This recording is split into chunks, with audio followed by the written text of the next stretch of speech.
Subscribe to Color Frames. అంచనాలతో బరిలోకి దిగిన టీమిండియా తొలి టెస్టు మ్యాచ్లో అద్భుతంగా రాణించింది. బ్యాటర్లు చెలరేగిపోయారు. 2 ఇన్నింగ్స్లలో కలిపి 5 సెంచరీలు నమోదయ్యాయి. అయితే కొన్ని తప్పిదాల కారణంగా టీమిండియాకు ఓటమి తప్పలేదు. ముఖ్యంగా చెత్త ఫీల్డింగ్ కూడా భారత్ పతనాన్ని శాసించింది. కాగా రెండో టెస్టు జూలై 2న ప్రారంభం కానుంది. ఈ మ్యాచ్లో గెలిచి భారత్ తమ స్థానాన్ని మెరుగుపరుచుకోవాలనుకుంటుంది. మరోవైపు రెండో టెస్టులో గెలిచి ఇంగ్లాండ్ పటిష్ట స్థితికి చేరుకోవాలనుకుంటుంది. ఇదిలా ఉండగా రెండో టెస్టు ముందు భారత జట్టుకు గట్టి ఎదురుదెబ్బ తగిలేలా ఉంది.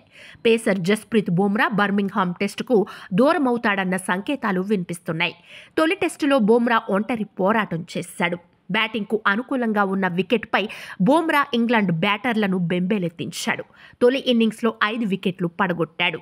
రెండో ఇన్నింగ్స్లో ఇంగ్లాండ్ బౌలర్లు జాగ్రత్తగా ఆడడంతో ఒక్క వికెట్ కూడా తీయలేకపోయాడు. అయితే మిగతా బౌలర్లు ఎవరూ రాణించకపోవడంతో ఆ భారం బుమ్రాపై పడింది. ఈ నేపథ్యంలో మేనేజ్మెంట్ బుమ్రాపై పని భారం తగ్గించే ప్రయత్నం చేస్తుందట. అందులో భాగంగా బర్మింగ్హామ్ టెస్టుకు బుమ్రాకు విశ్రాంతినివ్వాలని మేనేజ్మెంట్ భావిస్తున్నట్టు సమాచారం. అతడి స్థానంలో లెఫ్ట్ ఆర్మ్ పేసర్ హర్షదీప్ సింగ్ని బరిలోకి దించేందుకు ప్రయత్నాలు జరుగుతున్నాయి.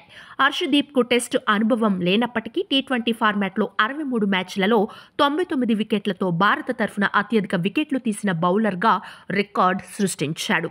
వీడియో మీకు నచ్చినట్లయితే ప్లీజ్ లైక్ చేయండి, షేర్ చేయండి, కామెంట్ చేయండి.